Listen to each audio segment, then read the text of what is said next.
निदा खान प्रकरणामध्ये नाशिक पोलिसांची मोठी कारवाई। एमआयएम नगरसेवक मतीन पटेल सह आरोपी निदा खानला आसरा दिल्याचा पटेलवर आरोप। मतीन पटेलच्या विरोधात नाशिकमध्ये गुन्हा दाखल। टीसीएस प्रकरणातील फरार आरोपी निदा खानला अखेर अटक। नाशिक पोलिसांकडून निदा खानला संभाजीनगरमधून अटक।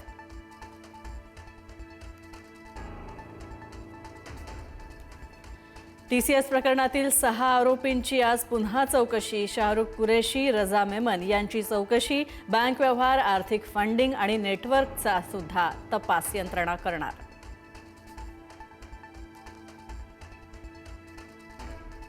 कल्पना खराची अटकपूर्व जामिनाची उच्च न्यायालयासाठी धाव, तर भोंदू कराच्या पत्नीला औरंगाबाद खंडपीठाची नोटीस।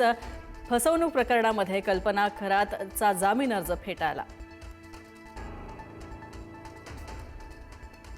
2029 मध्ये सुनेत्रा पवार मुख्यमंत्री असतील। जय पवार यांचं विधान, तर मुख्यमंत्री होण्याचं स्वप्न भाजपसोबत पूर्ण होणार नाही, रोहित पवारांची प्रतिक्रिया।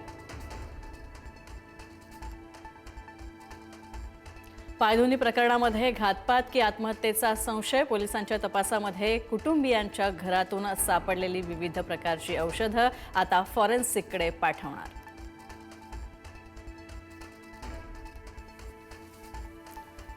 कांद्याच्या दराची घसरण सुरूच, तर कांद्याला क्विंटल 50 रुपयांचा भाव। कांद्याच्या दरावरून शेतकरी संतापला।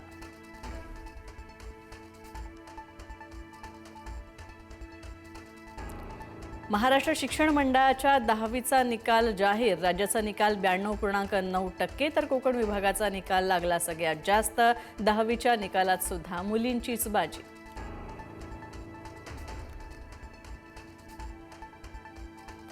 तामिळनाडूमध्ये स्थानिक पक्ष एकत्र येत नवीन समीकरण बांधण्याची शक्यता। अण्णा द्रमुकनं मागितला द्रमुकचा पाठिंबा। द्रमुकचे नेते स्टॅलिन यांची आमदाराच्या बैठकीमध्ये माहिती।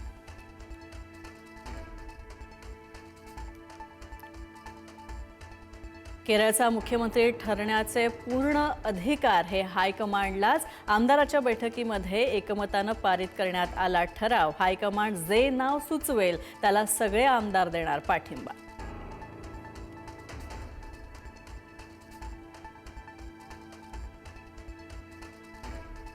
केंद्रीय गृहमंत्री अमित शाह पश्चिम बंगालमध्ये दाखल, तर पश्चिम बंगालमध्ये भाजपची सरकार स्थापन करण्यासाठी बैठक। मुख्यमंत्री पदासाठी सुवेंदू अधिकारींचंच नाव जवळपास निश्चित।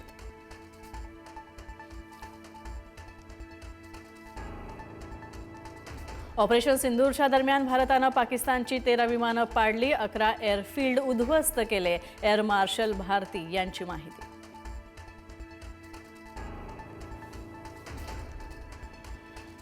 Thank you.